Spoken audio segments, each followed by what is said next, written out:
ఈ తేన్పులు వచ్చినప్పుడు ఆహారం, జీర్ణాశయంలో ఉన్నటువంటి ఆహారంలో కొంత ద్రవం అనేది, కొన్ని ఆమ్లాలు అనేవి ఆహార నాళాన్ని చేరి తద్వారా కంఠాన్ని దాటి నోటిలోకి కూడా వస్తుంది. ఆ సమయంలో మనకు గొంతు నొప్పి అనేది వస్తూ ఉంటుంది.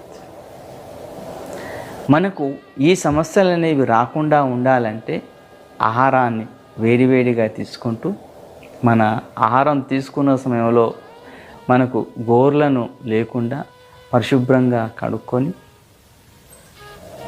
ఆ తర్వాత పరిశుభ్రమైనటువంటి పాత్రలో మనం ఆహారాన్ని తీసుకోవడం మూలంగా మన శరీరంలోకి విషపు ఆహారం అనేది చేరకుండా ఉండి అవి మనల్ని రక్షిస్తాయి. ఒకవేళ చేరినప్పటికీ ఆ నాగవాయువు మనల్ని రక్షిస్తుంది.